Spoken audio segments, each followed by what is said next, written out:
Vamos a continuar con la jornada, con la agenda que tenemos prevista. Es una agenda exigente, por lo tanto agradecemos no solamente su presencia, sino también el que se ajusten a los horarios. Les agradezco en nombre de la organización a todos ustedes su presencia, a los 4 ponentes que ya les adelanto que van a disfrutar con sus intervenciones. Yo soy Jaime del Barrio, soy médico internista, soy presidente de la Asociación Salud Digital y en calidad de precisamente de esta posición pues he sido invitado por la organización. La Asociación Salud Digital lleva ya 10 años trabajando en precisamente la transformación digital en el campo de la salud. 10 años que, si tenemos en cuenta lo que hemos oído en la mesa anterior, igual llevamos ya bastantes décadas, siglos o milenios incorporando tecnologías a la profesión médica. Ahora veremos en esta mesa por qué ahora toca hablar de la inteligencia artificial. Haremos una presentación, los 4 ponentes. Les invitaré y les contaré en 2 líneas su extenso currículum. El primer ponente tendrá que salir en medio de la mesa redonda, con lo cual cuando termine les invitaré a que hagan 1 o 2 preguntas para que así él esté tranquilo escuchando y participando en el resto de la mesa, y en el momento que se tenga que ir, se tendrá que ir porque tenía otro compromiso previo y le agradecemos precisamente el que haya hecho un hueco para estar con nosotros. Entenderán la presencia de los 4 por sus conocimientos y por su experiencia. A lo largo de estos minutos vamos a ver cómo la inteligencia artificial en una economía de los datos da la importancia a la calidad de los mismos y a las preguntas que desde el campo tecnológico nos hacen precisamente a los médicos, para que luego la solución que nos aporte valor y sea realmente un aliado en nuestro acto médico, en nuestra profesión. Veremos ahora, a continuación, veremos también cómo normativas, regulaciones ya de la inteligencia artificial están afectándonos en nuestra práctica diaria. Veremos también a continuación cómo no es una moda, sino que ya es una revolución que lleva tiempo entre nosotros, pero es verdad que los últimos 2 o 3 años ha cambiado muchas cosas y veremos cómo. Y terminaremos abordando el campo de la legalidad del derecho, porque a la mayoría de ustedes, a todos nos preocupa nuestra responsabilidad ante esto que tiene mucho de incertidumbre, pero también ya tiene muchas certidumbres, como veremos en los 3 primeros ponentes. Terminaremos viendo desde el campo del derecho cómo podemos estar de preocupados o no y hasta dónde nos puede llegar la responsabilidad con todo lo que está llegando. Si les parece, vamos a empezar ya y invito al primer ponente, a Ignacio Hernández Medrano, a que vaya al atril. Ignacio es médico, es neurólogo, ahora mismo es subdirector del Instituto de Investigación del Hospital Ramón y Cajal. Es también promotor y fundador de Savannah y de Mendelian.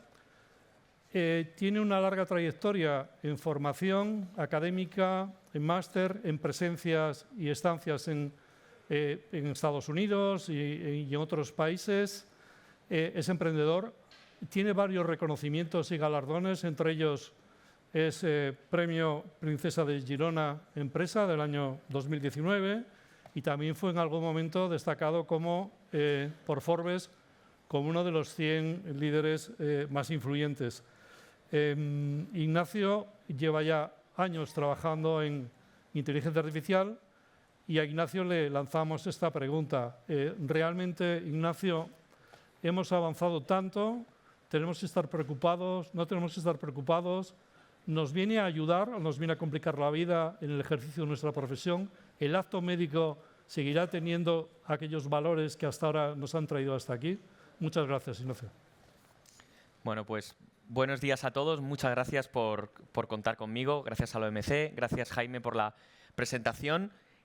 Voy a ir directo al grano. Quiero aprovechar mis minutos para responder a las preguntas que me has hecho y también para tratar de contar de la manera más sencilla posible, pero que puede ser útil, lo que es la inteligencia artificial y por qué estamos hablando tanto de ello. Yo soy neurólogo del Ramón y Cajal, pero desde 2014 me dedico a la inteligencia artificial. Hace 10 años di una charla en el Matadero de Madrid que se llamaba ¿Por qué la inteligencia artificial cambiará la medicina? Bueno, todavía no lo ha hecho, pero está empezando a hacerlo. Vamos a hablar de eso. Y monté 2 empresas de inteligencia artificial en medicina. Entonces, con esa experiencia es con la que llevo explicando lo que es a algunos compañeros pues unos años. No he encontrado nunca una metáfora mejor. He probado con el coche autónomo, he probado con el ajedrez. Nunca he encontrado una metáfora mejor que el traductor de Google. Por eso, 10 años después, desde 2014, sigo utilizándola. El traductor de Google es una herramienta que traduce todos los idiomas del mundo, pero no conoce ninguno. Piénsalo por un momento. Voy a hablar de tú, somos compañeros. No sabe nada de sintaxis, no sabe nada de gramática, no sabe nada de ningún idioma y los traduce todos. ¿Y eso cómo puede ser? Muy fácil. Hace lo mismo que un niño en casa. Un niño en casa tampoco aprende por reglas gramaticales. Aprende por repetición, por casos, por ejemplos, por reconocimiento de patrones, se llama. Más técnico, heurística. Menos técnico, intuición. Pero siempre es lo mismo, es lo que hace el residente. Aprende por repetición, no por reglas, ¿verdad? Casi todo.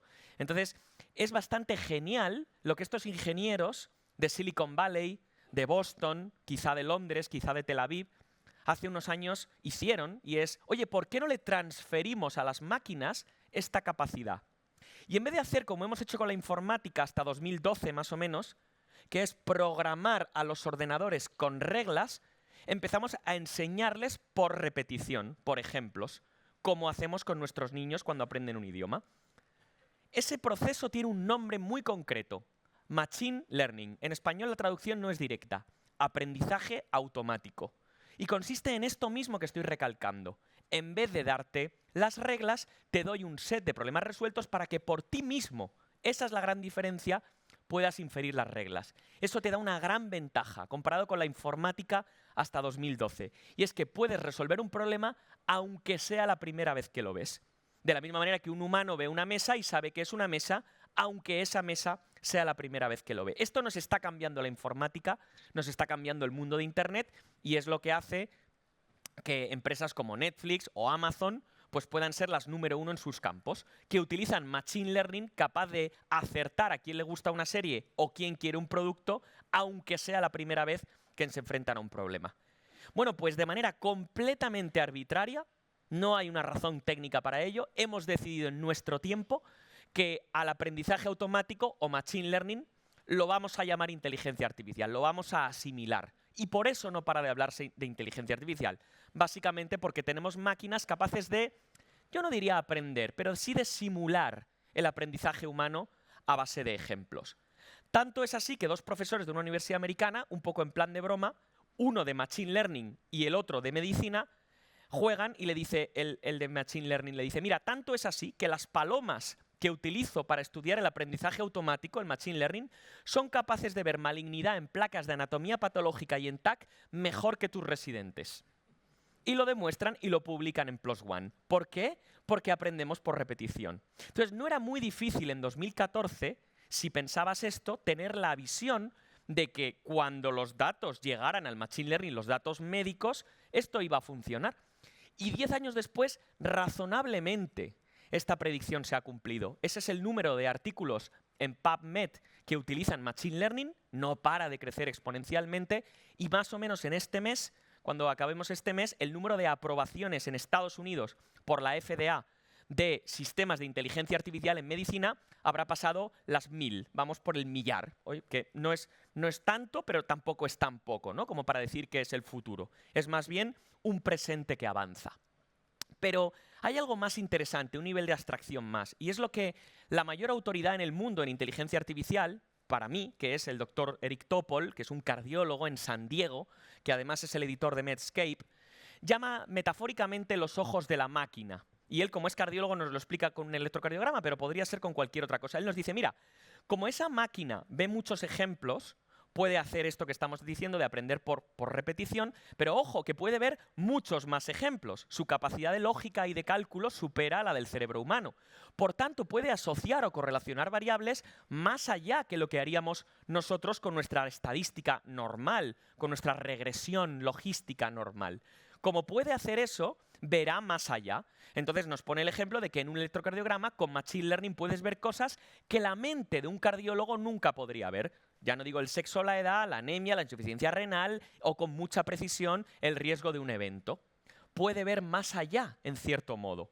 Y esto, desde hace unos años, ha empezado a explotar y empezamos a ver casos cada vez más disparatados, digamos, desde el punto de vista de lo que un humano podría apreciar. Entonces, por ejemplo, empezamos a ver que con Machine Learning en la placa de tórax puedes ver algo insólito, como quién tiene diabetes, o en el TAC torácico, quién tiene un cáncer de páncreas, o en la mamografía, quién tiene riesgo cardiovascular.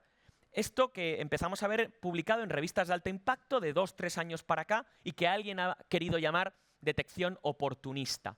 Pero fíjate qué concepto tan interesante. Resulta que con máquinas puedes ver con Machine Learning lo que el ojo humano no vería en relación con pruebas médicas y, por supuesto, también en relación con la terapéutica. Te lo puedes llevar tan lejos como quieras. En el Reino Unido este año, con Machine Learning, en pruebas que en principio era para densitometría, son capaces de ver la esteatosis hepática. Pero bueno, ¿pero qué está viendo la máquina? No lo sabemos porque no aprende por repetición, no aprende por reglas, por tanto no puedes saber la causa última, pero acierta, tú tienes un área bajo la curva. Con 8 segundos de la grabación de la voz de alguien, ¿quién es diabético? Ahí tenés el artículo de alto impacto y no paramos de ver casos. Entonces, ¿cómo se gestiona un sistema sanitario en el que las pruebas de repente sirven para ver más allá de aquello para lo que son diseñadas? Y lo que es más interesante, ¿cómo vamos a comunicar esto a nuestros pacientes? ¿Qué puedes ver y no ver? ¿Y qué quieres ver y no ver? Cochrane ya nos enseñó que en medicina saber más puede ser menos salud. ¿Y eso cómo lo gestionas cuando la máquina tiene unos ojos que ven más allá? Pero hay otro nivel de abstracción más. Y es que estamos hablando del dato médico y de el Machine Learning, y eso nos da una predicción. Pero estamos hablando de una manera un poco simplista, porque el dato médico no es un dato médico, no es solo electrocardiogramas, o solo TAC, o solo proteomas. Puedes mezclarlo. Entonces ahí entra el concepto de mezclar varias capas de datos, algo que en cierto modo se esperaba que iba a ocurrir y que en 2019 más o menos empieza a arrancar con ese equipo chino que con el fondo de ojo y el genoma predice degeneración macular a 7 años. O ese otro equipo, Nature, que con histología, patología, radiología, genómica, predice quién responderá a inmunoterapia en cáncer de pulmón no microcítico. Muy interesante entender que esto tiene acción no solo sobre el diagnóstico, sino sobre la terapéutica en cuanto empiezas a agregar diferentes capas de datos. A agregar diferentes capas de datos en el mundillo de la inteligencia artificial, a mí los nombres no me interesan mucho, se le ha llamado multimodalidad. Lo digo por si lo oís por ahí, pero vamos, el nombre es lo de menos. Lo importante es entender que vamos hacia un mundo en el que nos interesa tener todas las capas de datos de nuestros pacientes para que esa predictibilidad con Machine Learning sea lo más granular y lo más potente posible. Entonces está un poco la historia natural de cómo ha ocurrido. En Europa, en Estados Unidos, en Asia, sector público, sector privado, todos de 2, 3, 4 años para acá, más o menos desde el COVID, empezamos a generar estos lagos de datos, data lakes, espacios de datos, data lake más cuando es tuyo, espacio más cuando es para compartir, pero la idea es, necesitas tener, como dice el Chief Information Officer de la Clínica Mayo, primero las imágenes, luego el dato estructurado, luego las notas clínicas, luego la telemetría, las aplicaciones, los sensores, luego las ómicas, la biología de sistemas, genómica, proteómica, microbiómica, y luego ya si tienes el medio ambiente, pues tu predicción será lo más fina posible. Nunca será perfecta, pero será mucho mejor que lo que podíamos hacer con esa estadística que teníamos antes, esa estadística no computacional, que en realidad esto al final, ¿cuál es la magia de la inteligencia artificial? No hay magia, es una estadística que resuelve un programa informático, no es más que eso. Bueno, pero si tienes esas capas de datos agregadas, entonces puedes resolver más allá. Y esto, por supuesto, tiene limitaciones y tiene problemas. Cuando los compañeros de Google DeepMind en el Reino Unido exhiben su caso de fondo de ojo y Machine Learning, que es capaz de ver retinopatía diabética mejor que los oftalmólogos, como publicaron en JAMA en 2016, lo aprueba la FDA y a día de hoy lo tienes en supermercados en Estados Unidos, una inteligencia artificial plenamente autónoma diagnosticando y derivando fondos de ojo. El mismo caso, ellos lo enseñan, lo publican en la India, en Indonesia, no funciona. ¿Y por qué? pues amigos de la tecnología, porque lo estudiábamos en la carrera, en epidemiología, una cosa es la eficacia y otra es la efectividad, porque luego las cosas te las tienes que llevar a la vida real y ver si los modelos generalizan o no. Por eso hemos entrado hace poco en una era no solo de multimodalidad, multicapa, sería como una de las cosas de este año, la otra sería la validación. Y empezamos a tener ya ciertas guías sobre cómo validar los algoritmos, ciertos checklists que hay que seguir para hacer validaciones. Empezamos a tener, ese es un mapa bastante actualizado, los primeros ensayos clínicos. Empezamos a tener una regulación concreta sobre lo que es y no admisible en relación con los algoritmos, de los que hablará ahora mi querido compañero Ignasi, pero hitos. Tenemos este año el primer ensayo clínico con endpoint de mortalidad favorable, en este caso en cardiovascular. Es decir, de facto, por primera vez en la historia, con el máximo nivel de evidencia, podemos decir que la inteligencia artificial ya salva vidas con el último nivel de evidencia al que nosotros sabemos llegar. Yo en estos 10 años he aprendido que al final el punto clave es hacer preguntas correctas. No tiene tanto que ver con la financiación, ni siquiera tiene tanto que ver con la privacidad, que ya tenemos guías bastante claras sobre cómo respetarla, anonimizar el dato. La ley europea es bastante valiente en este sentido. En realidad el problema es hacer preguntas correctas, porque poco antes de la pandemia nos llega este artículo en JAMA, por la foto saco quién tiene arritmia, por la cara. Perfecto, muy bien. A mí ya no me impresiona nada del machine learning, antes me impresionaba, ya no. Pero con lo que me quedo es con lo que dice el editor de JAMA, dice cuidado, porque ¿cuál es la pregunta? Que es lo importante. Vamos a hacer preguntas correctas, porque hoy estoy diciendo FA y foto, pero mañana puede ser psicosis, puede ser orientación sexual, qué sé yo, ¿no? Entonces, realmente en un mundo donde las máquinas van a poder ver entre los datos tanto el control, el sentido común del humano, de ser capaz de hacer preguntas que tengan sentido clínico y que resuelvan problemas, pues yo creo que va a ser absolutamente clave. Y a partir de aquí, pues estoy a vuestra disposición para cualquier pregunta. Muchas gracias.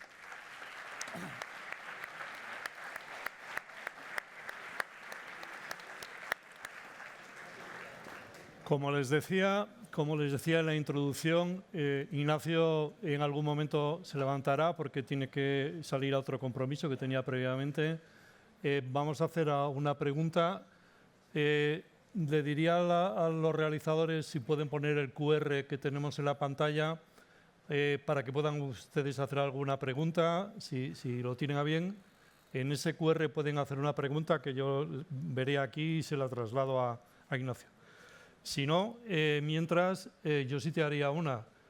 Empezabas diciendo que eres médico neurólogo, sin embargo, toda tu presentación ha ido mucho encaminada a la parte de la aplicación de la tecnología, grandes avances, desarrollos.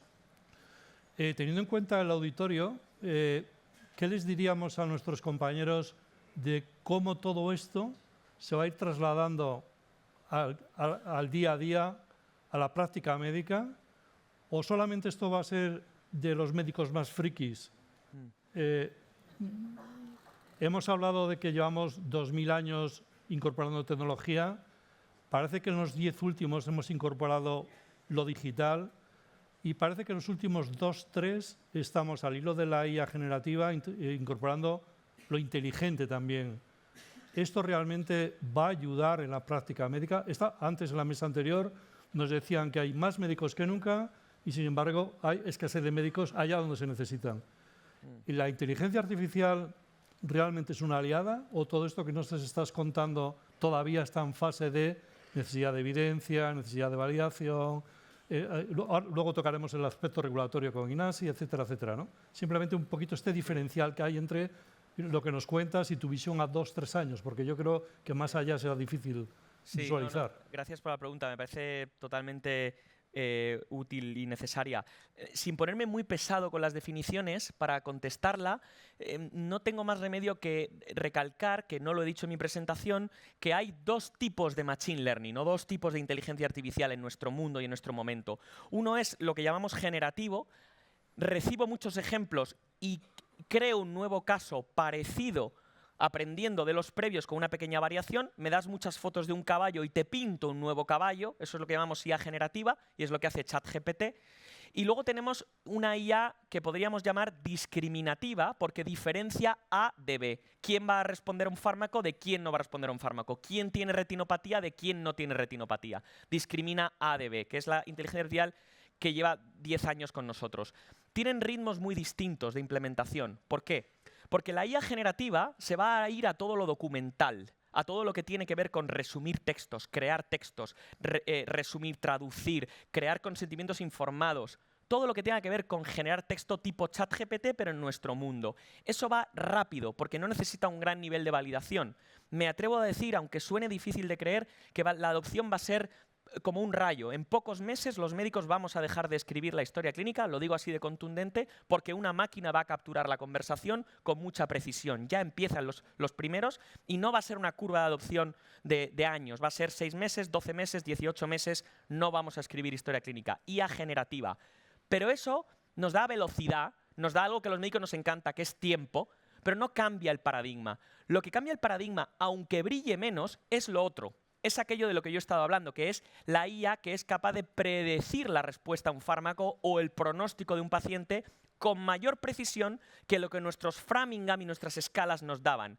La elección de biomarcadores dirigida por Machine Learning es un proceso mucho más lento y más torpe porque requiere una gran validación, es como los fármacos, vamos a década para llegar ahí, pero vamos ahí. Y eso al final va a ser más robusto en el impacto que va a tener. Pero eso no lo pongo a 2, 3 años, eso lo pongo ya a 5, 6, 7, como si fuera un fármaco. Muchísimas gracias, Ignacio. No tenemos mucho tiempo para preguntas, tengo aquí ya más de 20. Yo les agradezco a todos su colaboración. Me voy a permitir agrupártelas más o menos en 4. Vale. Y si me las puedes responder juntas. Seré breve. La primera, que hay 4 o 5, es sobre todo la cuestión de competencias. Es decir, ¿qué necesitamos los médicos para que todo esto no nos pille con el pie cambiado? Sabemos fisiología, anatomía, patología, pero de esto, ¿cómo nos formamos? Otro grupo está preguntando también en qué especialidades se está avanzando más. Concretamente preguntan obstetricia, preguntan dermatología, preguntan tal. En tercer lugar, preguntan quién valida al algoritmo, quién valida todo lo anterior. Has puesto el ejemplo de los ensayos clínicos. Todo esto ahora mismo ya está engrasado. ¿Y en qué fuentes se está viendo que esto está validado? Y el nivel de evidencia ahora mismo que hay. Estaría un poquito así los 4 grandes grupos de preguntas que han entrado.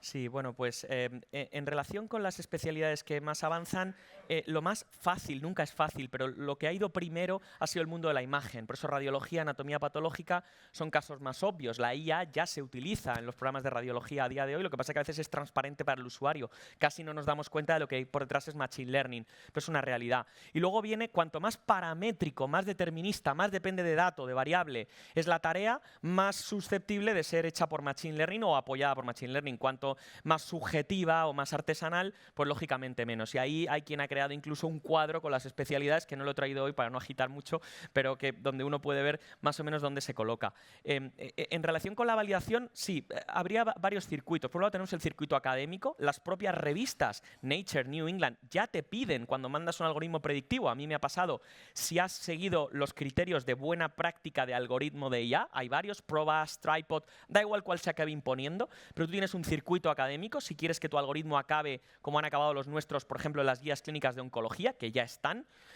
Y luego tienes un circuito regulatorio donde ahí pues la agencia del medicamento o quien corresponda tiene que decir que los datos con los que se ha creado son correctos, obtener marcado C, y de eso Ignasi sabe mucho más que yo. Y entonces habría como un aspecto más académico y un aspecto más regulatorio en la validación. No estamos despistados en relación con la validación y la IA, estamos muy pendientes la comunidad y esto no va a ser algo que se nos cuele tan fácilmente. A los que hacemos ciencia nos gustan los denominadores, no nos vale solo con los numeradores, ¿no?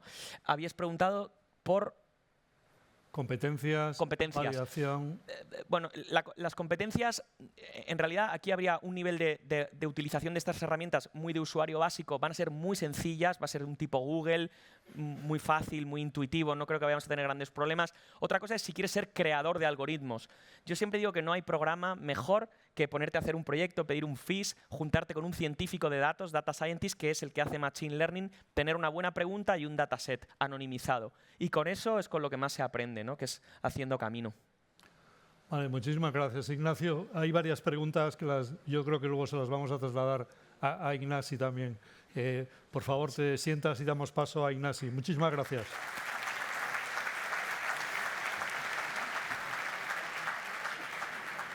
Y digo que se las vamos a pasar a Ignasi porque ustedes verán en las exposiciones cómo se van confluyendo diferentes visiones, experiencias.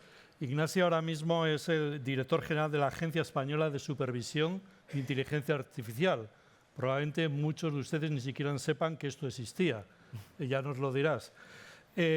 Antes era un médico que tiene formación y experiencia en tecnología. Ahora es un tecnólogo, es un informático que tiene experiencia en la parte médica. Concretamente es doctor en inteligencia artificial aplicada al diseño de medicamentos.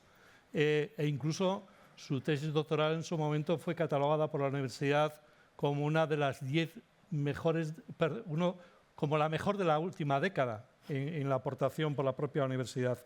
Y luego, por lo tanto, los tres, tanto Ignacio como Víctor, los tres han tenido en algún momento que salir fuera de España, concretamente Estados Unidos principalmente, porque de lo que ellos necesitaban ir formándose, ir adquiriendo inteligencia artificial, no lo teníamos todavía por aquí, ahora probablemente sí. Ignacio también tiene más de 15 reconocimientos, destacar que también ha sido premio Princesa Girona en empresa.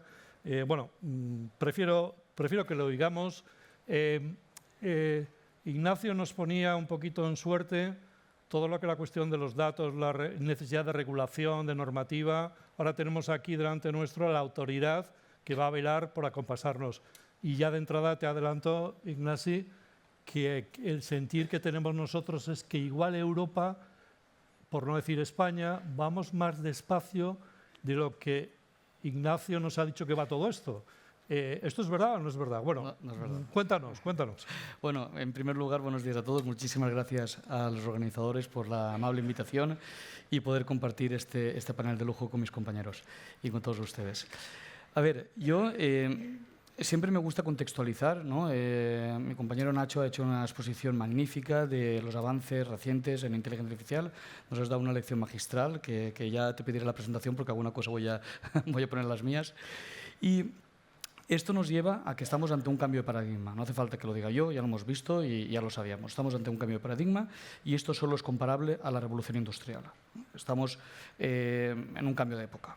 Entonces, desde el gobierno de Pedro Sánchez, esto se ha entendido, sí, se ha visto esta lectura y se ha hecho una apuesta enorme porque nuestro país abrace la inteligencia artificial en todos los niveles, desde, qué sé yo, la medicina hasta la conducción autónoma, en fin, todos los sectores productivos, sociales, económicos de nuestro país. Por esto, desde el Gobierno se han creado muchas iniciativas en este ámbito. Se ha aprobado la Estrategia Nacional de I+D, se ha creado la agencia que yo tengo el honor de dirigir, la Agencia de Supervisión de Inteligencia Artificial, y sobre todo, y ahora voy a hablar de esto, durante la presidencia española de la Unión Europea se ha impulsado la creación del Reglamento Europeo de Inteligencia Artificial. Entonces, yo ahora voy a aprovechar mis minutos para hablar de este reglamento que entró en vigor el pasado agosto, o sea, hace escasamente 3-4 meses. Y es un reglamento que de alguna forma lo que hace es ponernos en la vanguardia del mundo, y por eso España, que está liderando y encabezando estas iniciativas, estamos aquí, ¿no? Y lo que hace es, de alguna forma, poner orden para que de alguna manera esto tampoco sea el salvaje oeste. Hemos visto que esto nos genera un mundo enorme de posibilidades y de cambios de paradigma, etcétera, pero evidentemente también hay riesgos y estos riesgos, pues como sociedad, queremos que se controlen. Dicho esto, voy a dar una pincelada del reglamento. El reglamento es complejo, son 459 páginas. Yo lo he leído ya 3 veces y con anotaciones, con abogados, en fin. Y ahora lo que voy a hacer es una síntesis en 5 minutos de este reglamento. El reglamento es un reglamento de producto. Lo que no hace es fijarse en las tecnologías, ¿no? A diferencia de lo que nos contaba antes Nacho del Machine Learning, el reglamento es agnóstico en cuanto a tecnología. Le da igual si es Machine Learning o lo que quieras. Le da absolutamente igual porque hoy es esto y mañana será lo contrario. Lo que hace es una clasificación de riesgos. Entonces, hay 4 categorías de riesgos y para cada categoría tenemos que hacer una cosa muy concreta. Empiezo por la primera. La primera es los riesgos inasumibles. Estas son las aplicaciones de la inteligencia artificial en las que, como sociedad, hay consenso para que no nos metamos aquí. Y estas están prohibidas. Son 8 aplicaciones, y solo 8. No voy a listarlas todas ahora, pero para citar solo algunas, pues, qué sé yo, manipulación subliminal, ¿no? Está prohibido utilizar inteligencia artificial para manipular subliminalmente a nuestros conciudadanos. Ya lo estaba antes, pues ahora mucho más con inteligencia artificial. Esta una. Otra. Explotación de vulnerabilidades de menores, está prohibido. Otra, policía predictiva. Todos hemos visto, o casi todos hemos visto la película aquella de Spielberg y Tom Cruise, ¿no? Minority Report creo que se llamaba, donde de forma predictiva la policía podía avanzarse a los delitos y detenía al delincuente antes de que cometiera el delito. Por esto en Europa se ha prohibido, ¿no? La inteligencia artificial, como ha pasado antes con las retinopatías y otras patologías, puede predecir este tipo de cosas. Claro que sí, hoy en día estamos ya en este nivel. Pues a nivel de policía, pues vamos a prohibirlo, ¿no? En fin, hay 8 aplicaciones que no voy a enumerar, que estas están prohibidas, ¿no? Está riesgo inasumible. Ahora salto y voy al otro extremo de la cadena. Riesgo nulo o riesgo bajo. Hay una pequeña corrección del currículum. Yo no soy médico, soy doctor en biomedicina, pero no soy médico, soy ingeniero informático. Y como ingeniero informático les aseguro que esto es el 90 o 95% de las aplicaciones, donde es riesgo bajo o riesgo nulo. ¿Aquí qué hay que hacer? Pues nada, absolutamente nada, ¿no? Y esto es, yo qué sé, va desde la cafetera inteligente hasta el termo inteligente. Yo siempre pongo el ejemplo del termo porque hace poco se me rompió el calentador de agua caliente en casa, me vino el fontanero y me dijo, oiga, tengo este termo que tiene inteligencia artificial y va a aprender con Machine Learning cuándo se ducha usted, entonces es más eficiente porque calienta el agua justo un par de horas antes, etc., ¿no?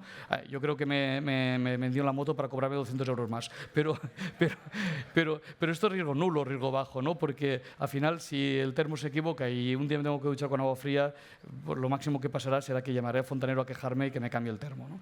Pero, en fin, no pasa nada. De aquí no hay ninguna consecuencia más allá, ¿no? Y por el medio tenemos 2 categorías, de riesgo medio y riesgo medio alto, que para simplificar voy a agrupar en una, ¿vale? Y estas son las categorías donde se dan una de estas 4 circunstancias que voy a mencionar ahora. Una, donde haya una vida humana en riesgo. Automoción, evidentemente, salud y unas cuantas más, ¿vale? Pero salud y medicina entra de pleno en esta. 2, donde haya un riesgo, un derecho fundamental en riesgo. 3, que es donde puedan aparecer problemas con el medio ambiente. Y 4, cuando haya infraestructuras críticas involucradas. Evidentemente, si estamos proponiendo un sistema de inteligencia artificial para controlar una central nuclear, pues hombre, más vale que nos aseguremos que esto funciona bien, ¿no? Y lo mismo para una vida humana, y lo mismo para un derecho fundamental, y lo mismo para el medio ambiente. Entonces, ¿qué hay que hacer en estos casos? Pues muy sencillo. El que desarrolle sistemas de inteligencia artificial en uno de estos 4 escenarios va a tener que certificar que su sistema cumple con unos determinados parámetros que vienen marcados por la ley. Pues, por ejemplo, que los datos que he utilizado para el Machine Learning no son robados y no incumplen propiedad intelectual de terceros, obvio. Segundo, pues qué sé yo, que haya trazabilidad, que si hay un problema, que pueda haber una caja negra, como cuando hay un accidente aéreo, cuando hay un siniestro, ¿no? Que lo primero que se hace es buscar las víctimas y lo segundo es buscar la caja negra para ver qué ha pasado. Por lo mismo, aquí se exige por ley que exista esta caja negra, de tal manera que si hay un incidente, tampoco se trata de criminalizar a nadie, pero vamos a abrir la caja negra, a ver qué ha pasado, sobre todo para que no se repita, ¿no? No sé, que sean autoexplicables, que si un sistema nos da un diagnóstico, que el facultativo pueda preguntarle el por qué. Por ejemplo, yo hasta hace 6 meses me dedicaba al diagnóstico del cáncer colorectal con sistemas de inteligencia artificial. Entonces, si hay un diagnóstico, yo tengo que, si el médico lo requiere, tengo que poder explicar al médico por qué detecto aquí un pólipo precanceroso. Y tengo que decirle, sí, mire, porque aquí hay este dato que se correlaciona con el otro y he visto que en mi base de datos, siempre que sucede esto, en fin, la inteligencia artificial en estos 4 casos tiene que ser autoexplicable, ¿vale? Entonces, ¿qué pasa si lo cumplo todo? Pues que me autocertifico, ¿no? Yo tengo un checklist, lo cumplo todo, le pongo mi sello, lo firmo, lo guardo en el cajón, de tal manera que si en el futuro hay una inspección, yo saco del cajón este papel y digo, sí, lo cumplo todo, aquí está, ¿no? Y esta es la idea. Es decir, la voluntad del Gobierno es ponerlo fácil a las empresas y a la sociedad en general para que todo sea facilísimo, ¿no? Que no haya problemas de interpretación. Vamos a poner una oficina de atención al ciudadano, que haya incluso sistemas de apoyo que vamos a desarrollar desde la agencia, esto se conoce como el sandbox o entornos de prueba regulados, donde vamos a ayudar a aquel que lo solicite a certificar su producto, que el producto, quien quiera, lo pueda autocertificar. En fin, una serie de facilidades para acelerar la innovación y en absoluto esto se tiene que ver como una barrera ni como una disuasión a la innovación, ¿no? Las barreras, evidentemente, sí que hay algunas, son estas 8 8 que he explicado al principio, y en las que hay cierto consenso social, si no digo unánime, de que esto no lo queremos en Europa, ¿no? Policía predictiva, social scoring, manipulación subliminal, etcétera, etcétera, etcétera, ¿no? Bueno, no tantos etcétera, son 8 y solo 8, ¿eh? Pero el resto, digamos, es poner las cosas fáciles para que dentro de un orden y concierto podamos abrazar estas tecnologías e ir más allá y ser líderes a nivel mundial. Entonces, ¿qué hace la agencia que yo dirijo? Pues supervisar todo esto, ni más ni menos, ¿no? Y ahí es nada, o sea que también es una labor importante. Por tanto, estamos creando un cuerpo de supervisores que se dedicarán a, de alguna manera, supervisar que nadie incumpla el reglamento y que, digamos, todo esté dentro de los parámetros, ¿no? Y quien esté trabajando en aplicaciones de alto riesgo, pues que tengan el certificado vigente, que no haya nadie operando en España en aplicaciones prohibidas, etcétera, dando apoyo a los emprendedores, empresas, usuarios que lo necesiten, etcétera. Y esta es la agencia que tengo el honor de presidir y que, por cierto, está ubicada en la ciudad de La Coruña. Así que nada más, un placer haber podido estar con ustedes y poderles haber dado esta pincelada del reglamento, y para cualquier duda, pues no sé si habrá ahora preguntas o luego. Genial. Pues muchas gracias.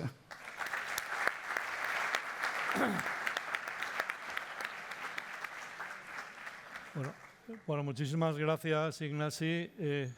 Como les adelantaba al principio, ahora intervendrán los 3 ponentes y haremos el debate cuando finalicen ellos. Gracias, Ignasi. Víctor, por favor, a la tribuna. Ignasi es informático, doctorado en biomedicina, y Víctor es médico, doctorado en informática, ¿no? 2 doctorados tengo. 2 doctorados. Bueno, quiero decir que vamos viendo esa ambivalencia de todos los ponentes con los 2 campos, ¿no? Víctor, claro, cuando Víctor habla de inteligencia artificial, se remonta a 30 años de experiencia o más, con lo cual esto no es una moda. Ahora nos contará un poquito, ratificando lo que hemos oído en los anteriores ponentes. Simplemente 2 detalles. También Víctor tiene la dilatada experiencia profesional, ha tenido formación complementaria y ha estado también en Estados Unidos durante una época, porque en nuestro entorno no teníamos estas posibilidades, ahora ya sí, como hemos oído. En algún momento también lidera y crea el grupo de informática biomédica en la Politécnica de Madrid, e incluso en un momento determinado fue también receptor de una gran tecnológica a nivel global. Es decir, lleva ya años con una acreditada posición en el campo de la informática, tecnología, inteligencia artificial aplicada a la salud. Ahora nos contará él, ¿no? También tiene multitud de reconocimientos, publicaciones, libros. Simplemente destacar uno que a mí particularmente me llamó también mucho la atención, que se titula Cerebro y música, ¿no? Probablemente muchas veces estamos comparando del campo de la medicina, de la neurología, la similitud en determinado tipo de redes neuronales y cómo determinado tipo de lenguaje, en este caso concreto de la música, pues también tienen su correlación, ¿no? Bueno, sin más, yo creo que lo importante es escuchar la experiencia de Víctor, dándote de nuevo las gracias por estar con nosotros y compartirla. Muchas gracias. Muchas gracias por estar aquí. ¿Suena esto? ¿Suena? Ah, sí. Bien, como comentaba, yo soy médico también y acabé en el año 1985 y durante 6 años yo creo que no oí prácticamente nunca ordenador. Y me parecía que había algo, ya que había un cambio grande en este mundo, ¿no? Y entonces pregunté a varios profesores, me dijeron todos que estaba loco y pensé, bueno, si me dicen eso es que es una buena idea. Y me dediqué a ese campo, ¿no? Entonces, desde el 86 he estado trabajando en este área, ¿no? Se ven ya aquí, ¿no? Bien, la primera conferencia mía para médicos fue en el año 1988 y me pusieron verde, ¿no? Me dijeron de todo, no por hablar sobre este tema. Entonces ha cambiado radicalmente la situación, pero vamos a ver cómo la inteligencia artificial no es algo que surge hace 2 años, sino que lleva mucho tiempo y lo podemos ver en nuestro mundo y en el mundo médico también.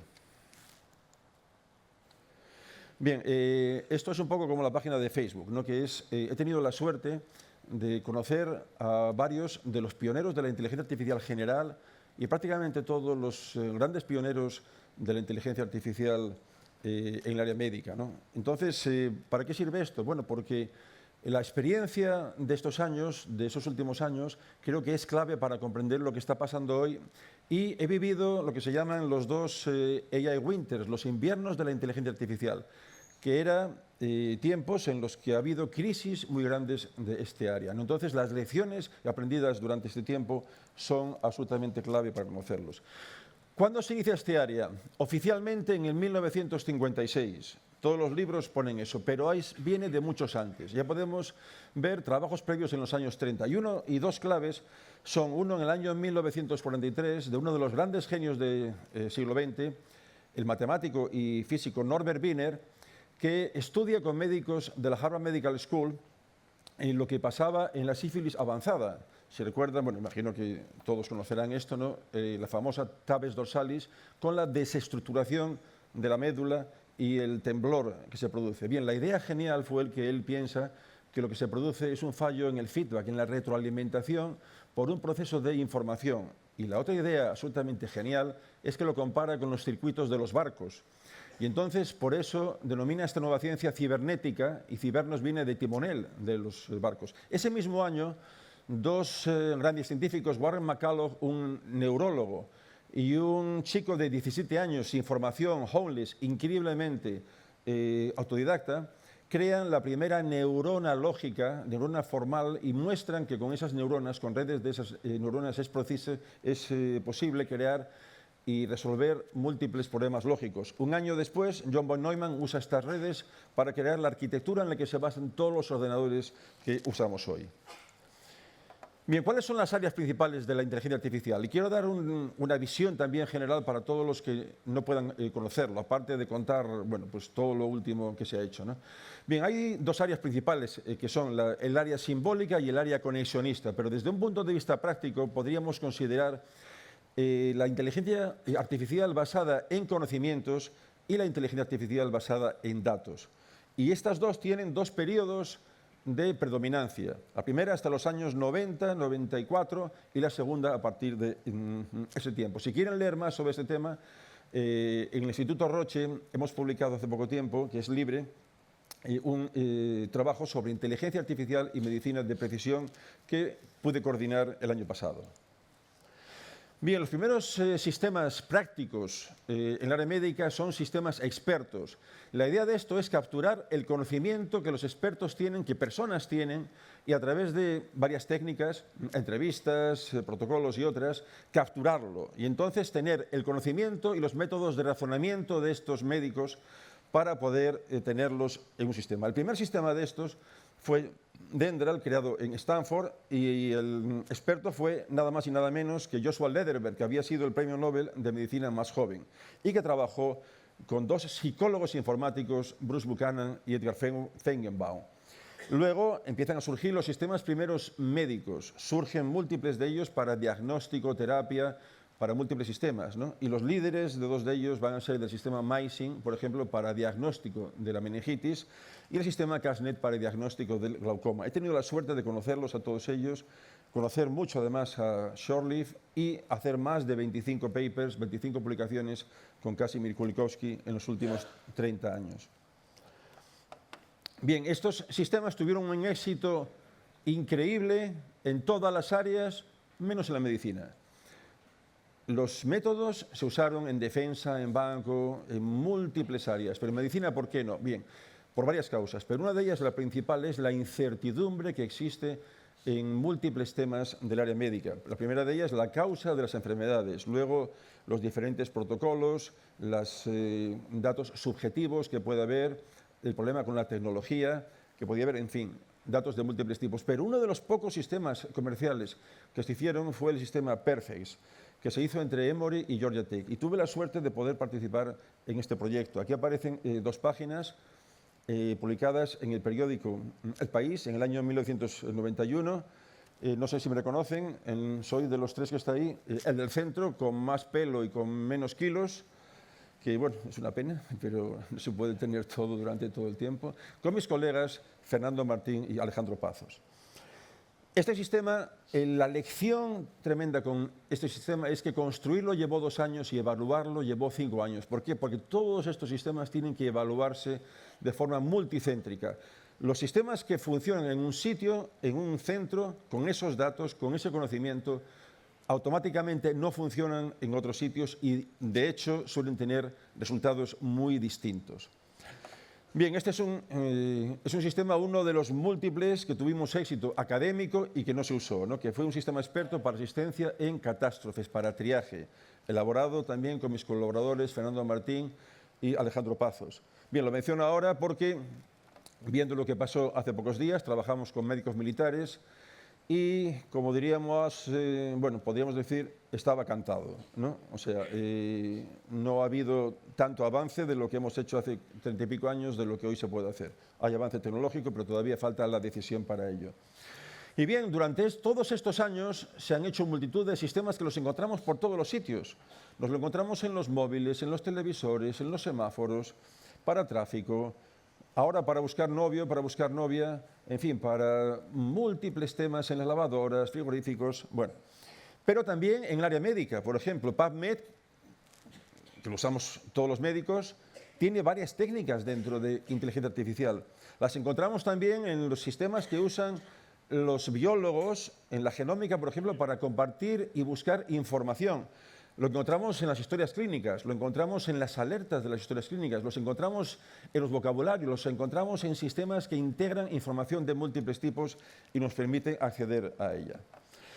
Bien, como decía, el énfasis de estos sistemas primeros basados en los conocimientos acaba en el año más o menos 94. Se siguen construyendo, pero el énfasis, la fuerza pasa a los sistemas basados en datos y entran dentro de lo que se llama el Machine Learning. Tiene varios nombres que hay cambiado. Machine Learning no solamente con datos, se puede hacer de varios tipos en nuestras clases, porque yo soy catedrático de inteligencia artificial y esto es una parte mínima de lo que tenemos que dar clase para los chicos. Y la forma, ¿cómo aprenden esos sistemas? El learning es de que aprenden.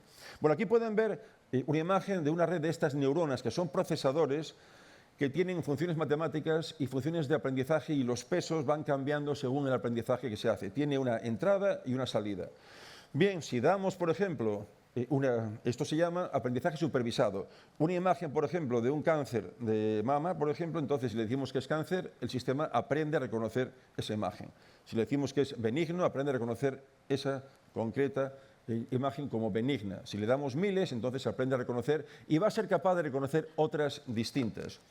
Bien, ¿de dónde vienen estas investigaciones? Muchas veces vienen de investigaciones duales, que es para uso médico y militar. Las mismas técnicas que se usan para estas técnicas médicas son las que usan los drones que vemos por Ucrania, Afganistán, Irak, para detectar campamentos, tanques, etcétera, ¿no? Bueno, es el uso dual, ¿no? Un poco triste, pero así pasa.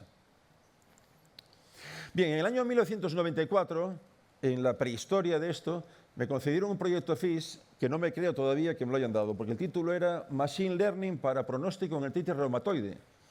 Bien, la lección de esto gigantesca es que usamos varias técnicas, tuvo mucho éxito académico, clínicamente no lo usó nadie, como pasaba en casi todos estos sistemas en aquel tiempo, pero la lección es que tuvimos la suerte de tener a una médico residente de reumatología que analizó 1000 historias clínicas línea a línea para su tesis doctoral. El problema que vimos es que 2/3 de estas historias clínicas tenían tantos errores que era imposible hacerlo para buenos sistemas de Machine Learning. Y este problema de los errores en los datos médicos es hoy algo que se mantiene. Las historias que son para los ensayos clínicos suelen ser mejores, pero el resto está todavía repleta de estos errores, que hay que mejorar. Es una cuestión clave, absolutamente clave. Bueno, sí. Bien, el auge de estos sistemas de redes de neuronas viene en el año 2012 con el desarrollo de las técnicas de Deep Learning. Aquí pueden ver en la parte izquierda, a ver si lo puedo apuntar con el láser. Bueno, no.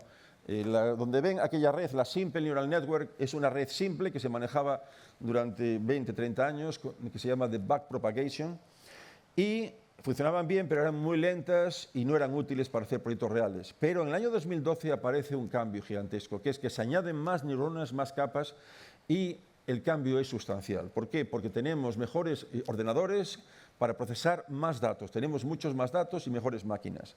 Entonces aparecen aplicaciones en todas las áreas de la medicina. Aquí pueden ver, por ejemplo, fondo de ojo, mamografías, en radiología, patología, para piel, para otras áreas, y en el área genómica el cambio ha sido sustancial. Dos áreas han tenido un impacto hasta ahora probablemente mayor: radiología y luego también en oncología, ¿no? Lo que pasaba hace 30 años, ¿no? De una lotería casi, ver cuál era el quimioterápico que podía ser útil para un paciente concreto, o ya podemos anticiparlo gracias a estudios múltiples combinando miles de bases de datos que analizamos con técnicas de este tipo para el análisis masivo. Bien, esto es un uso real en el Hospital Brigham and Women's, donde estuve trabajando yo hace bastantes años, de la hija de un buen amigo, ¿no? De la doctora Ortiz, que me ha pasado estas imágenes de detección de hemorragias y detección de fracturas con sistemas de inteligencia artificial. Tenemos en la UCI, tenemos en múltiples sistemas hoy para poder verlo en laboratorio, en fin, no tenemos, aunque muchas veces son transparentes, los médicos no se dan cuenta de que la técnica con la que se ha creado son de este tipo. Bien, como comentan muchos, pues hay miles de aplicaciones. Hay 2.000 sistemas de inteligencia artificial aprobados en los últimos 4 años por agencias de todo el mundo. Yo creo que es un número excesivo. ¿Por qué? Porque las evaluaciones que se han hecho no son suficientes todavía. Puede que sea un poco, no sé cómo decir, bueno, voy a decir egg toucher, ¿no? Toca huevos, en el sentido de que las empresas quieren vender rápidamente, los sistemas que se producen quieren vender rápidamente, pero yo vengo de una escuela donde hubo muchos fracasos de la inteligencia artificial, los que se llamaban los inviernos de la inteligencia artificial. Áreas, tiempos en los que había un entusiasmo gigantesco, que yo los viví los dos, y entonces de repente no tienen el éxito que se pensaba y se produce no un fracaso, sino un descenso, ¿no? Mientras uno descendía, aumentaba otro, ¿no? Entonces hay un peligro enorme de que esto pase. Un ejemplo, IBM creó un sistema magnífico, Watson, que lo habían creado para contestar preguntas en un programa tipo pasapalabra, el Jeopardy, y pensaron que lo podrían aplicar inmediatamente en el área médica. Yo se lo comenté a los programadores en el año 2014 en Washington, en una presentación que hicieron en la Academia Americana de la Informática Médica. Y me consta que otras personas le dijeron exactamente igual. El sistema no está listo todavía para su comercialización.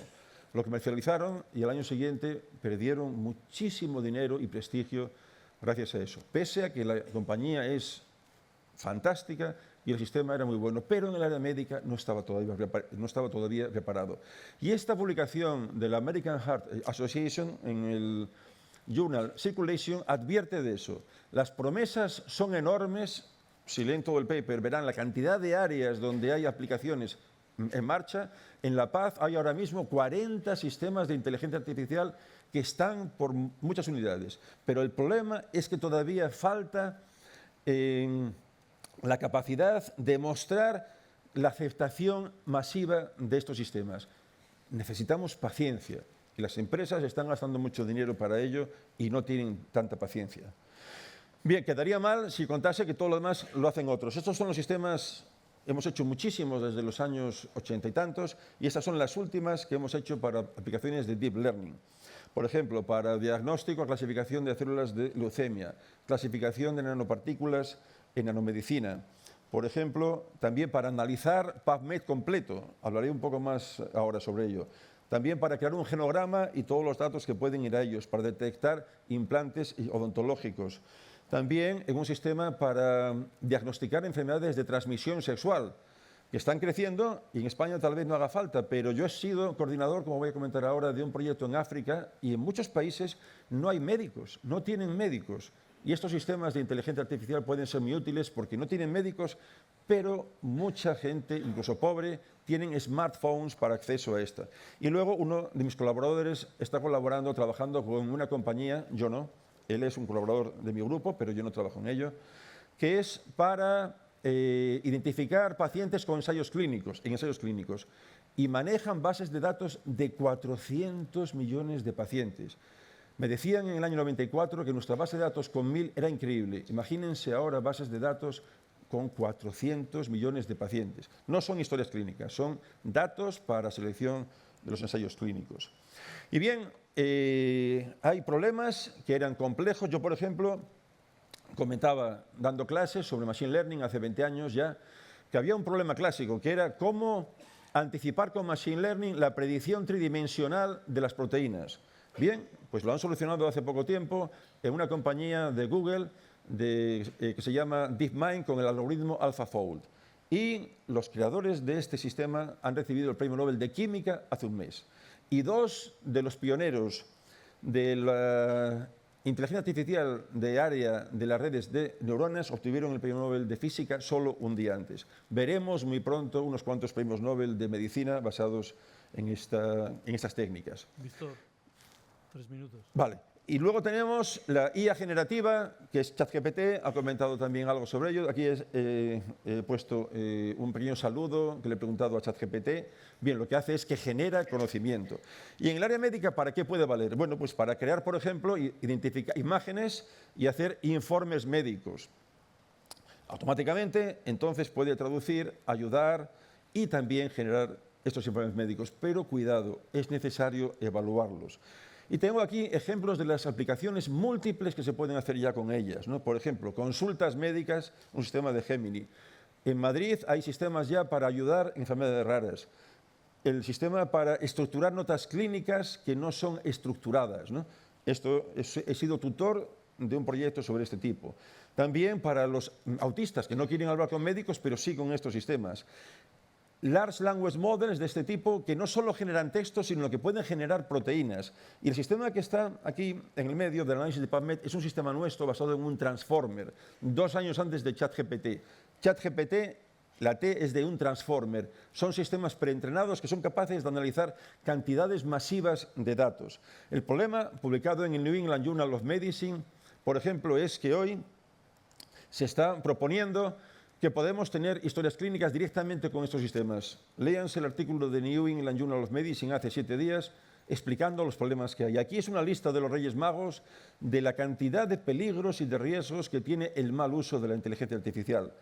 Múltiples límites técnicos, desinformación, sesgos en la información, gurús que aparecen como magia. Si leen artículos por toda la prensa, hay gente que yo no he visto jamás y de repente son expertos en este área.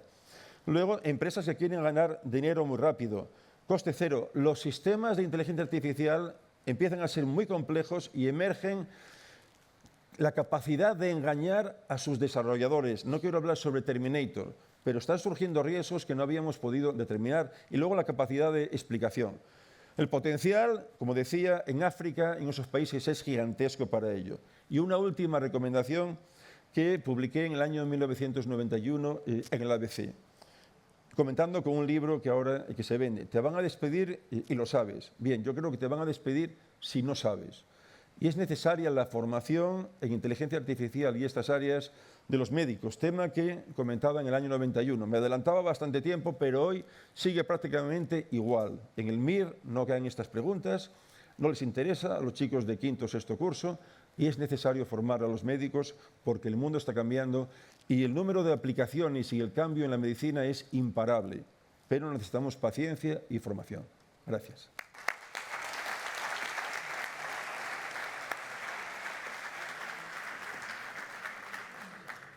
Muchas gracias, Víctor. La verdad es que siento mucho el hacer de moderador, pero es todo tan interesante, pero teníamos que ir cerrando ya esta mesa con la última intervención, por ello no menos la más importante desde el punto de vista del profesional sanitario. Estamos en la mesa de la inteligencia artificial, retos, avances, responsabilidad.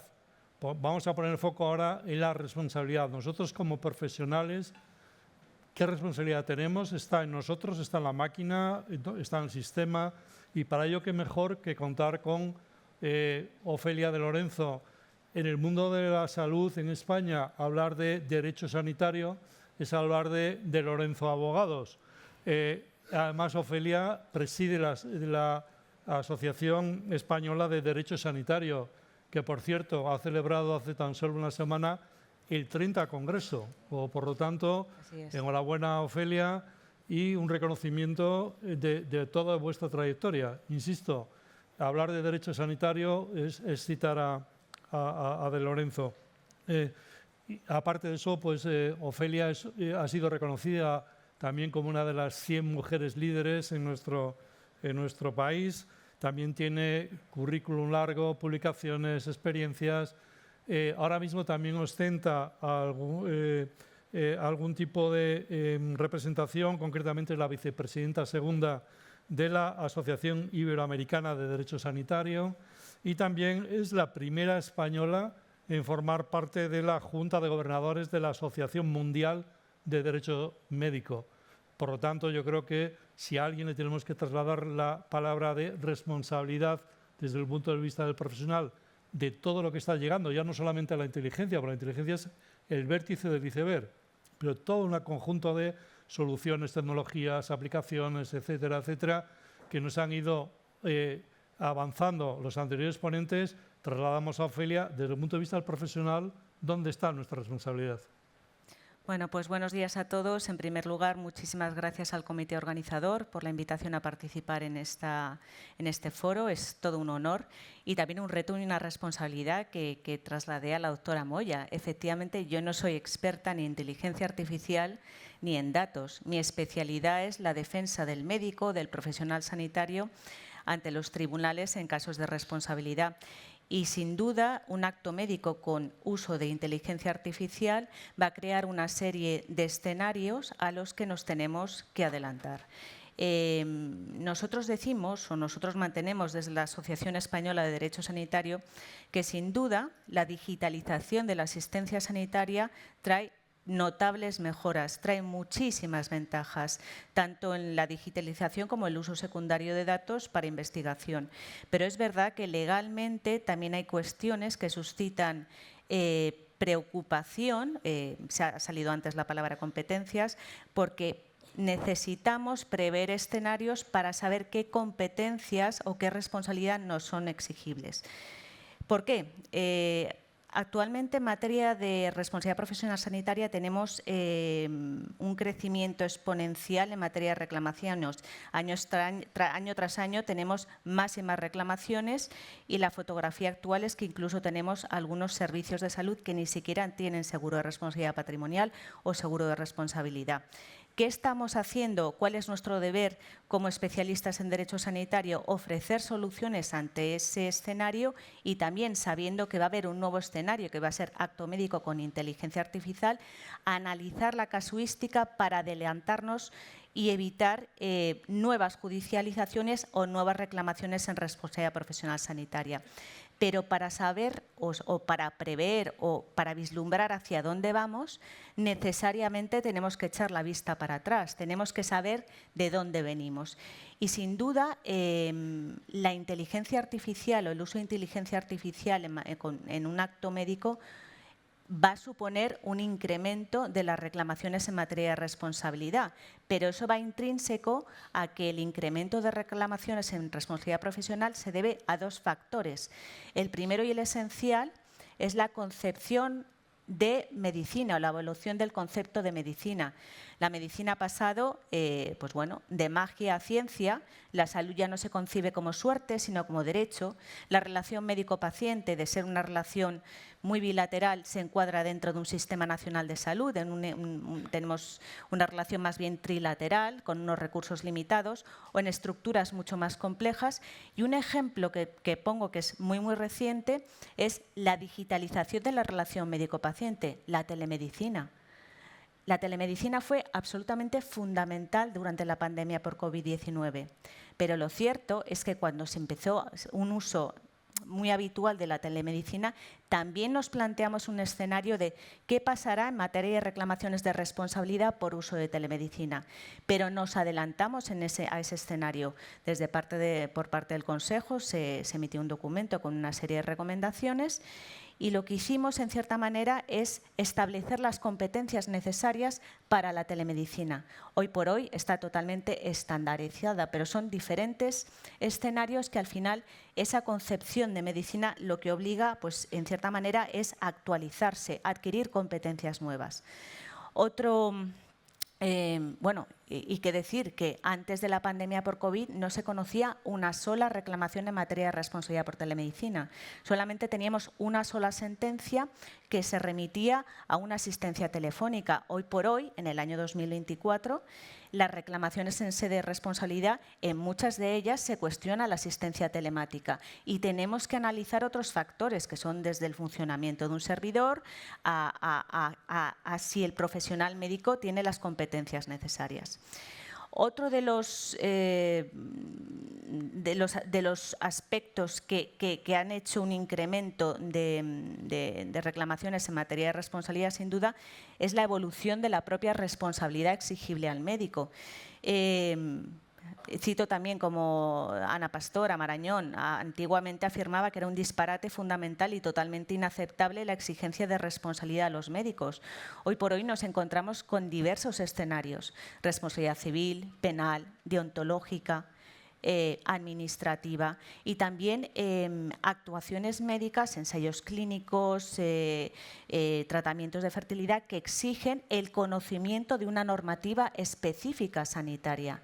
El conocimiento en materia de normativa sanitaria es absolutamente esencial, pero también para los abogados que nos dedicamos a la defensa de la responsabilidad.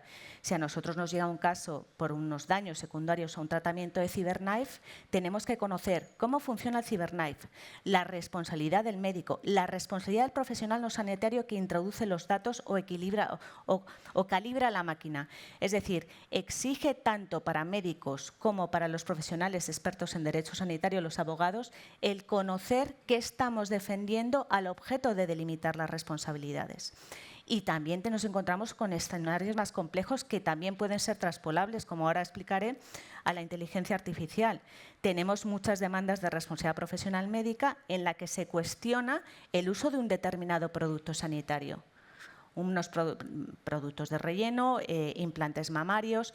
Al final nos podemos encontrar en escenarios en el que tenemos muchas responsabilidades concurrentes y son escenarios, insisto, que tenemos que tener una previsión de lo que nos vamos a encontrar y, por supuestísimo, unos conocimientos de frente a qué estamos, pero también reforzar los clásicos, nuestra normativa sanitaria, la Ley de Autonomía del Paciente, el Código de Deontología Médica. No podemos salirnos de los clásicos. Otra de las cuestiones que nos planteamos en materia de responsabilidad por acto médico por uso de inteligencia artificial o que nos plantean mucho es qué poder decisorio debe el médico conceder a un sistema de inteligencia artificial. ¿Los médicos deben desistir de ser médicos? Y la respuesta es contundente con la normativa que ya tenemos. La inteligencia artificial no debe sustituir la labor asistencial del médico. Tenemos la regulación del artículo 4 de la Ley de Ordenación de Profesiones Sanitarias. Los médicos tendrán como guía de su actuación el servicio a la sociedad, el interés y la salud del ciudadano y el cumplimiento riguroso de las obligaciones deontológicas y los criterios de normopraxis. El artículo 86 del Código de Deontología Médica. Los datos de salud extraídos de grandes bases de datos sanitarias o los sistemas robóticos pueden servir de ayuda en la toma de decisiones clínicas sanitarias, pero no sustituyen la obligación que el médico tiene de utilizar los métodos necesarios para la buena práctica profesional. El artículo 14 del Reglamento de Inteligencia Artificial dispone como requisito la necesidad de que los sistemas de inteligencia artificial tengan supervisión humana. ¿Para qué? Para verificar decisiones, para prevenir errores y, sobre todo, por un acto de transparencia, para saber qué producto, qué sistema o qué software están utilizando. De todas maneras, tampoco podemos obviar que al final responsabilidad secundaria al uso de una inteligencia artificial, el objeto de las reclamaciones va a ser el mismo que actualmente tenemos, es decir, defectuosa prestación de asistencia sanitaria, errores diagnósticos, falta de información, falta de tratamiento o retraso de intervenciones urgentes o diagnósticas. Al final vamos a trabajar o vamos a estudiar con las mismas teorías: daño desproporcionado, teoría de pérdida de oportunidad, consentimiento informado viciado. Lo que tenemos que tener en cuenta es que al final lo que no podemos obviar es que en responsabilidad profesional sanitaria, la responsabilidad del médico es una responsabilidad de tipo subjetivo. Tiene que haber una opción o omisión culposa y en este punto resulta absolutamente esencial los protocolos y las guías de práctica clínica. Y aquí esta es una pregunta que surgió en la mesa organizada por AMA sobre responsabilidad de inteligencia artificial la semana pasada. ¿Qué pasa si un protocolo o guía de práctica clínica recomienda un determinado uso de inteligencia artificial como ayuda en la toma de una decisión médica? ¿Qué pasa? Al final, ¿podría entenderse que el médico ha actuado de forma contraria a la lex artis? Pues bueno, este es un escenario que evidentemente nos tendremos que plantear. Si un protocolo, una determinada recomendación sobre un determinado software de inteligencia artificial está contemplado, el médico evidentemente tiene que actuar conforme a la lex artis. En cualquier caso, lo esencial en materia de responsabilidad de acto por uso secundario de inteligencia artificial es determinar el origen del daño. Y aquí es donde la casuística es donde puede ser más variada y que los abogados, y sobre todo también los médicos, tenemos que tener en cuenta a la hora de delimitar responsabilidades. Podemos encontrarnos con un sistema perfecto, pero mal utilizado por el médico, un error de diseño en el software de inteligencia artificial, un sesgo, un error por parte de un tercero no médico al introducir unos datos, un error en la actualización del propio software, un diagnóstico erróneo basado en datos erróneos generados por la inteligencia artificial o incluso la responsabilidad concurrente. ¿Qué pasa en los casos de responsabilidad concurrente? Y yo creo que aquí es donde vamos a tener mayores dilemas o mayor problemática a la hora de desgranar estas reclamaciones de responsabilidad profesional sanitaria, porque la responsabilidad exigible al médico, responsabilidad subjetiva, no es la misma que pudiera ser exigible al software de inteligencia artificial. Es verdad que nos queda todavía mucho camino por recorrer y que tenemos que ver cómo se pronuncian nuestros tribunales y que tenemos que ver también una propuesta directiva sobre responsabilidad en materia de inteligencia artificial, pero tampoco podemos obviar la normativa que hoy por hoy tenemos.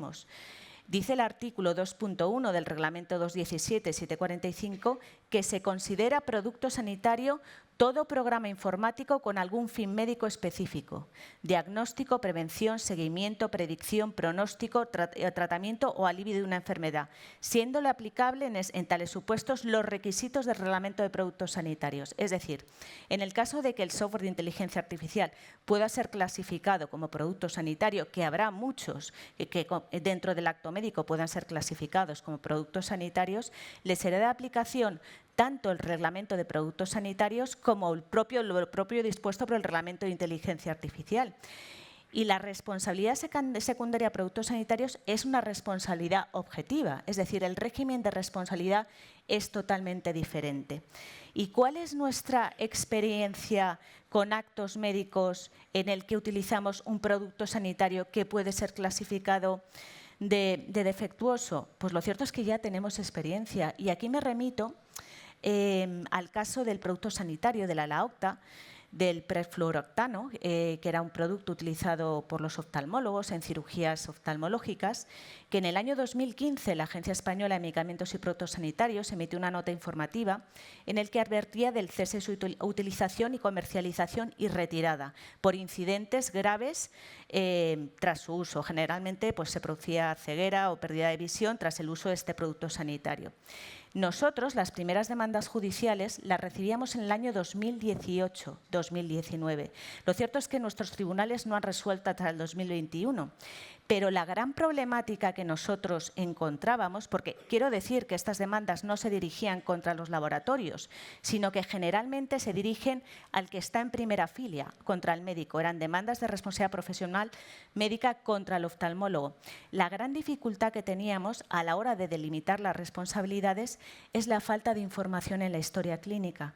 Nos encontrábamos todavía con historias clínicas en las que no se reflejaba en qué se basaba a lo mejor una decisión médica o qué producto sanitario se había utilizado o qué lote se había utilizado. De hecho, hubo sentencias muy dispares en el que en alguna ocasión se ha condenado al médico por la prescripción de un producto sanitario que después se entendía como defectuoso. Hasta que el 2021, y en este recorrido de responsabilidad secundaria producto sanitario, ya hay una sentencia del Tribunal Supremo que establece que la responsabilidad en estos casos debe recaer en el productor. Es decir, ya tenemos un camino andado. ¿Y qué aprendizaje sacamos de todo esto? La necesidad de formación, insisto, de volver a los clásicos, de informar, de consentir, de llevar una historia clínicamente correcta. La historia clínica es el reflejo de la asistencia médica y en esa historia clínica, si nuestra actuación está basada sobre un software de inteligencia artificial, así lo debemos reflejar. En cualquier caso, no se trata de asustar, yo creo que es una realidad, no es el futuro, es una realidad que ya tenemos encima. Es cierto que el derecho va siempre por detrás y las resoluciones judiciales y los jueces todavía tienen muchísimo trabajo por hacer, pero es nuestra obligación no perder de vista estos escenarios futuros, es nuestra obligación formarnos debidamente y sobre todo mantenernos en las obligaciones que como médicos nos corresponden, el conocimiento de la normativa sanitaria de aplicación. Yo creo que con esto he acabado. Muchas gracias.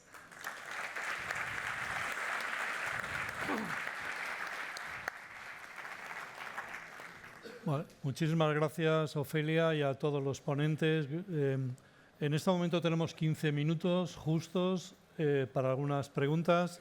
Les vuelvo a invitar, como antes, a que con el QR hagan las preguntas que consideren, mientras yo voy a hacer también algunas preguntas. Concretamente, Ignasi, has hablado de normativa, de liderazgo. Hay que reconocer que la propia agencia que tú diriges, que la Estrategia Nacional de Salud Digital, son pasos muy contundentes, pero escuchando tanto a Ignacio como a Víctor, da la sensación de que el conocimiento, la generación de tecnología no viene de Europa, viene del mundo. Y las 5 grandes tecnológicas no están en Europa. ¿Podremos acompasar el ritmo de la normativa europea con los avances tecnológicos? ¿O habrá ahí un gran diferencial que la normativa, una vez más, se quede obsoleta porque de lo que estamos hablando es otra magnitud, otros potenciales, otras capacidades? ¿O realmente creéis y estáis convencidos de que va a servir realmente para lo que se pretende que sirva? Sí, a ver, hola, ¿se escucha? Ahora sí. Yo pienso que efectivamente en esta ocasión las cosas se han hecho muy bien y la propia ley ya incorpora mecanismos de actualización, porque siempre hay imprevistos, y hay una anécdota que siempre explicamos, y es que cuando la ley ya se iba a aprobar, que esto era por diciembre del 22, y ya iba al Parlamento Europeo, de repente sale ChatGPT. Entonces, claro, esto no estaba contemplado y se tuvo que poner freno de mano y echar para atrás y la ley vino con unos cuantos meses de demora porque había salido una tecnología que no estaba contemplada en la propia ley, ¿no?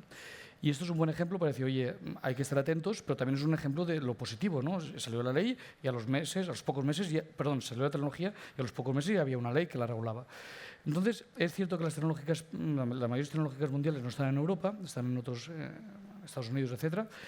Pero aquí fijémonos que la regulación no se basa en la tecnología concreta. Hemos hablado mucho de redes neuronales, deep learning, machine learning, etc. No se basa en eso, se basa en los riesgos.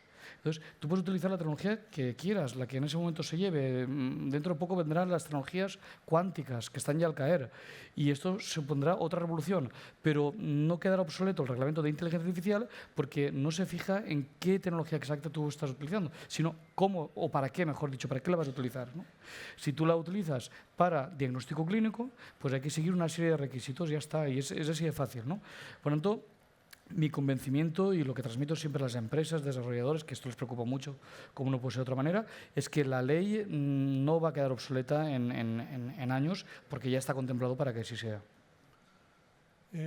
Precisamente tú dices que no tiene que ser normativa específica para aplicaciones concretas, plataformas concretas, soluciones concretas. Sin embargo, hay varias preguntas, y la pregunta se la hago a Víctor, que nos están preguntando ustedes qué aplicaciones concretas llevaríamos a la práctica médica, en concreto, cómo podrían ayudarnos en la gestión de la incertidumbre, y leo literal, de la medicina de familia. Es decir, y en la exposición también lo has comentado, ¿no? Da la sensación de que hay todo un arsenal que está llegando. Has hablado de miles de de aplicaciones y la pregunta que nos hacemos es, aquí, ¿qué es lo que podemos ahora mismo acceder? Reconociendo además que las historias clínicas, como tú muy bien dices, en un 2/3 de la información que tiene no son datos de calidad. Luego, por tanto, ¿qué recomendaríamos a nuestros compañeros ahora mismo de cómo afrontar todo este arsenal de teóricas soluciones para que les haga esa vida que decía Ofelia un poquito más confortable desde el punto de vista de responsabilidad profesional? Yo creo que lo mejor es comentar varias aplicaciones o varias áreas, ¿no?, donde ya hay estos sistemas, ¿no? Por ejemplo, uno es en dermatología. Por ejemplo, ya hay múltiples aplicaciones con éxito, gran éxito, por ejemplo, para diagnóstico de melanoma y de otros temas, ¿no? Pero luego, cuando uno no tiene por qué conformarse con ello, ¿no? Entonces, preguntaba a una catedrática de dermatología que qué le parecía, ¿no?, el uso de esas aplicaciones. Y dice, bueno, pues es fantástico y nos ayuda, ¿no? Pero un buen dermatólogo tiene que ver el cuerpo entero, no le basta ver una sola lesión, ¿no? Entonces, yo creo que es una ayuda gigantesca que va a haber para los médicos y no la idea de sustituir a los médicos. Cuando yo comencé en los años 80 y algo, ya estaba descartada la idea que era lo que comentaban de la metáfora de Star Trek. Si recuerdan el doctor McCoy, yo cuando doy clase, los chicos de 20 años, ninguno ha visto Star Trek, ¿no? Y digo yo, pero bueno, ¿cómo es posible que no hayan visto Star Trek si todos nosotros lo habíamos visto tanto, ¿no? Bueno, el doctor McCoy estaba con el escáner que diagnosticaba casi cualquier cosa. Eso fue una metáfora de los primeros sistemas de la inteligencia artificial, capaz de diagnosticar cualquier cosa. Y vieron que era un error craso, ¿no?, sustituir a los médicos. No era posible, ¿no? Y entonces yo creo que es una ayuda fundamental y, como se dice, la inteligencia artificial no sustituirá a los médicos. Los médicos con inteligencia artificial sustituirán a los médicos clásicos, probablemente, ¿no? Porque la ayuda que les puede dar ChatGPT ya y todos los sistemas, imaginemos lo que puede pasar dentro de 10, 15, 20 años, ¿no? El futuro es impresionante. El problema es que no es nada fácil todavía manejar la incertidumbre que está en todas las partes de la práctica médica, ¿no? Los médicos hacen múltiples tareas para tomar decisiones y tenemos sistemas de inteligencia artificial que pueden hacer cada una de ellas. Heurísticas, tomas de decisiones, cálculo probabilístico, reconocer patrones con imágenes y demás, ¿no? Pero los sistemas hasta ahora eran capaces de hacer solo esas tareas. El médico podía hacerlas todas, ¿no? Y los sistemas nuevos, lo que se pretende es hacer todo ello, pero todavía no están demostrados. Tenemos que demostrarlos como si fuese en ensayos clínicos, ¿no? Yo he visto alguna presentación de algún representante de una gran compañía comentando cómo funcionaba un Large Language Model, un sistema de estos, ¿no? Y decía, ¿cuántos médicos usarían rápidamente ya estos datos para meter su historia clínica de sus pacientes dentro, ¿no? Y levantaban la mano muchos médicos. Yo pensaba, ¿pero harían lo mismo con un medicamento? Si alguien presenta un medicamento sin pruebas reales de que el sistema funciona realmente bien. Además, esos datos, ¿dónde van? ¿Dónde pasan, ¿no? Entonces, hay muchos problemas todavía que solucionar y tenemos que necesitar paciencia y las evaluaciones concienzudas como si fuesen medicamentos. Voy a hacer ya la última pregunta a Ofelia, luego os daré a los tres una última ronda para una última reflexión. La pregunta, Ofelia, recogiendo algunas de las preguntas, es cómo se conjuga la inteligencia artificial con la intimidad, con la privacidad de los datos. Y luego también yo añadiría, has contado en tu intervención protocolos, guías de práctica clínica, la diversidad, la variabilidad. ¿Vendría bien, os ayudaría al mundo del derecho que desde el mundo de la ciencia fuésemos capaces de una mejor gobernanza de tanta información tan diferente, tan dispar? ¿Creéis que la inteligencia artificial va a ser capaz de aunar protocolos, guías, práctica, etcétera, etcétera, que os permita esa incertidumbre de la que hemos venido hablando desde el punto de vista del derecho, desde el punto de vista de la responsabilidad profesional, que os ayude un poquito luego en la defensa de los profesionales?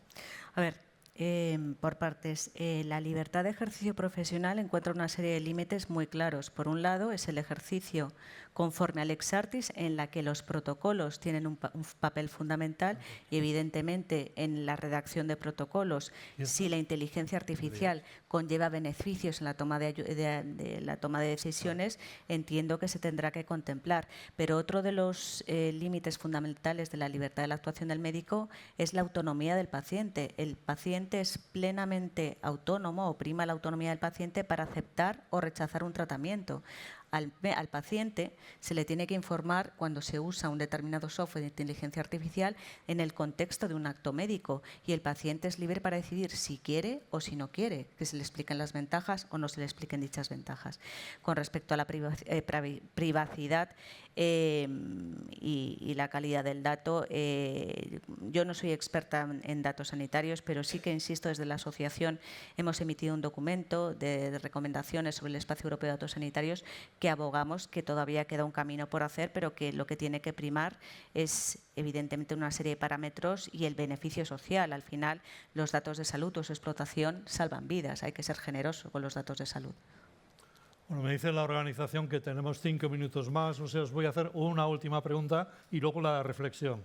Y gracias a todos ustedes por su comprensión. La pregunta es por recoger, pero es que hay muchas preguntas.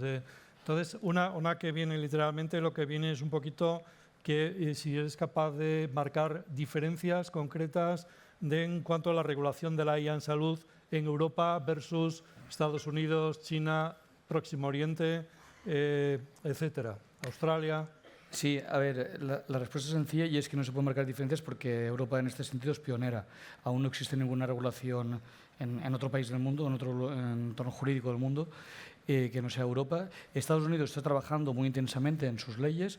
De hecho, el Estado de California llevó a su Parlamento hace 3 o 4 semanas una ley que regulaba la inteligencia artificial, que se retiró en el último momento, seguramente por presiones de las tecnológicas que allí residen. Pero aún es difícil de comparar porque no existe nada, ¿no? ¿Mi apuesta personal cuál es? Mi apuesta personal es que esto va a pasar como las leyes de protección de datos. Como seguramente ustedes recuerdan, hace 15 años empezamos también en Europa, siendo pioneros en las leyes de protección de datos de carácter personal. Las grandes tecnológicas en ese momento pusieron el grito en el cielo porque esto coartaba la innovación, en fin, todo este discurso que algunos ya hace tiempo que estamos oyendo. ¿Y después qué pasó? Pues con el tiempo fueron cayendo los diferentes países, y hoy en día casi todos los países del mundo tienen unas leyes de protección de datos casi idénticas a las europeas, que nosotros hace 15 años ya teníamos en vigor, ¿no? Incluido Estados Unidos. Con lo cual, mi apuesta personal es que dentro de pocos meses o pocos años vamos a ver que primero Estados Unidos, después otros países, Reino Unido, Israel, los países nórdicos, etcétera, que no están en la Unión Europea, van a ir implementando, Australia, Canadá, Japón, van a ir implementando normativas y leyes sobre el uso de la inteligencia artificial, y mi apuesta es que van a ser muy, muy similares a las europeas por un sentido, y es que es sentido común, ¿no? Los elementos que antes mostraba, no sé, pues esto no, la policía predictiva, ¿quién quiere esto? Pues nadie. ¿Quién quiere el social scoring, que te puntúa una máquina y a partir de tu puntuación que te da una máquina puedes acceder a un empleo o a otro empleo, ¿no? Estos son elementos que como sociedades, como mínimo la sociedad occidental, pues no está preparada y socialmente no se quiere. Por tanto, esto ya veréis, mi apuesta es que se va a prohibir en prácticamente todo el mundo occidental. Tengo una duda solamente con eso, que son 3 palabras, que son Trump, Elon Musk, que es que van a cambiar todas las ideas que hemos tenido hasta hace 15 días en este tema. No sé lo que pasará, ¿no? Bueno, la ventaja respecto a esto es que yo que vivía allí, los americanos siempre lo decían, el POTUS que dicen, ¿no? El President of the United States tiene mucho poder, pero no en Estados Unidos, ¿no? Porque son los propios gobernadores que tienen en muchos casos mucho más poder, porque es un estado muy federal, ya lo sabéis, y por tanto yo tengo ahí mis reservas sobre si Trump va a tener un impacto real en Estados Unidos o lo va a tener más en nuestras vidas, que no somos americanos. Yo estoy mosca con los chinos porque me hackearon chinos 700 euros, ¿no? Una vez con la tarjeta, ¿no? Entonces también tengo peligro por el otro lado.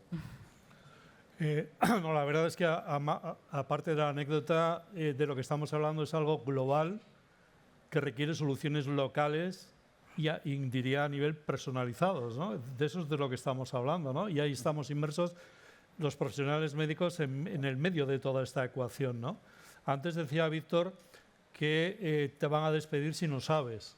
Entonces, dos cuestiones. Una, ¿qué es lo que crees ahora mismo que no sabemos los profesionales? E incluso te diría, ¿por qué crees que los profesionales, que somos todos digitales en el mundo personal, viajamos, compramos, nos relacionamos, y sin embargo la parte profesional parece como que estamos bloqueados? ¿Qué es lo que tú piensas que los médicos necesitamos en esto, aparte de nuestra curiosidad, innovación y todo eso? Y luego también una pregunta que nos trasladan es, ¿dónde ves, en qué especialidades ves la mayor amenaza? ¿Dónde están las mayores amenazas por especialidades? ¿Qué necesitamos los profesionales y qué especialidades ahora mismo las ves más amenazadas a corto plazo? ¿Y amenazadas de trabajo? De desaparecer. De desaparecer. Bueno, hay un artículo hace poco tiempo de la revista JAMA que comentaba sobre los anatomopatólogos, ¿no?, que estaban olvidando a saber manejar microscopios, ¿no? Entonces, porque estaban digitalizados, ¿no? Eso mismo puede pasar con múltiples temas, ¿no? Por ejemplo, en una conferencia hace pocos días yo estaba con otra profesora que decía que ya no hacía falta saber programar porque ya lo harían estos sistemas. Bueno, yo creo que puede haber problemas con múltiples técnicas cuando se sustituye demasiado o que los médicos confíen en ello, confíen demasiado en ello. Es necesario mantener esas prácticas, ¿no? Yo creo que hay un problema en la formación. O sea, yo recuerdo, bueno, anécdota, hace pocos años estaba dando una charla para chicos de sexto curso en medicina y estaban en 100 y a los 15 minutos me pregunta alguien, oiga, ¿y esto en el MIR cae? Digo yo, pues no creo. Y 30 se fueron directamente, ¿no? Diciendo, ¿para qué quiero yo esto? No vale para nada, ¿no? Y entonces eso es un problema muy serio, ¿no? O sea, que se formen, y la mayor parte de los médicos que se han formado en este tema lo han pagado ellos. Entonces, es coste cero, salvo para ellos, ¿no? Es necesario programas de formación. Cuando yo estaba en Harvard, el 30% de la formación que había para los radiólogos era informática, hace más de 30 años. Entonces es necesario para residentes, para médicos, para estudiantes, es imprescindible hacerlo. Sí, bueno, perdón, si me permites, en cuanto a especialidades que quizás tienen que preocuparse, ¿no?, o estar al tanto. Hay un caso clínico que a mí me encanta, de hecho escribí un libro de 200 páginas solo sobre este caso, que es de Watson, que tú, Víctor, antes has citado. Watson es el sistema, uno de los primeros sistemas potentes, así muy vistosos, que sacó de inteligencia artificial IBM hace unos años, y hay vídeos magníficos por internet en el pasapalabra este americano, el Jeopardy, que es espectacular el vídeo, ¿no?, cómo ridiculiza a los dos campeones, tal. Pues bueno, Watson, la gente de IBM hizo un estudio clínico, es un estudio clínico, si no recuerdo mal, en Mount Sinai, en California, y hizo el siguiente experimento. Cogió una N bastante grande, creo que fueron unos 1000 pacientes, y puso 2 boxes de medicina de familia, uno con el médico tradicional y el otro una enfermera más Watson. Entonces, los pacientes iban allá, aleatorizados, y iban a la consulta. Entonces, se reportó en el estudio clínico, el outcome era que el Watson más la enfermera acertaba la derivación en un 93% más que el médico tradicional, ¿no? La enfermera era necesaria porque si había que tomar la presión o, en fin, cualquier cosa, pues lo hacía la enfermera, pero el paciente hablaba con Watson, ¿no?, y acertaba un 93% más, ¿no? Entonces, ¿por qué no triunfó? Mi punto de vista, 2 motivos. Primero, porque a diferencia de ChatGPT, Watson vale la licencia anual 1 millón de euros. Entonces, bueno, bien que se puede permitir esto, ¿no? Por cierto, un paréntesis, esto sería genial si IBM se marcara al tanto y lo pusieran al tercer mundo, que no hay médicos, y con el móvil pudieras acceder al médico que fuera Watson, ¿no? Pero bueno, cierro paréntesis. Y el segundo motivo por qué no triunfó, pues por las leyes que antes Ofelia nos estaba leyendo, en que la mayoría de países occidentales están en vigor, de que solo un médico puede ofrecer servicios sanitarios, ¿no? Entonces, claro, IBM se encontró con una barrera aquí, primero monetaria y segundo legal, o al revés, que hizo que esto fracasara. Pero esto es cuestión de clic, ¿no? Por tanto, el médico de familia, ahora que a veces hay noticias de que faltan médicos de familia, que nadie se dedica a esta especialidad, etcétera, etcétera, pues bueno, esto es una profesión que desde mi punto de vista, una especialidad, perdón, que desde mi punto de vista es una clara candidata a minimizarse, digámoslo así. Vale. Esto me sirve para hacer la última pregunta a Ofelia. Hacemos la última pregunta a Ofelia. precisamente sobre el paciente. El paciente ahora mismo, independientemente que el profesional nos estamos formando, el paciente ahora el 100% utiliza este dispositivo y los buscadores para buscar información. La pregunta que han trasladado algunos asistentes es si el paciente ahora mismo podemos considerarle experto, entre comillas, en la medida que ya va a la consulta habiendo hecho búsquedas previas y cómo eso lo podéis de alguna manera enfrentar a cómo el profesional debe enfrentarse a esta situación. Es decir, hasta qué punto está obligado o no está obligado a tener en cuenta todo esto que llega. A ver, el uso de inteligencia artificial como ayuda en el acto médico no quita la esencia del acto médico. El acto médico sigue siendo un acto médico sujeto a la ley de autonomía del paciente.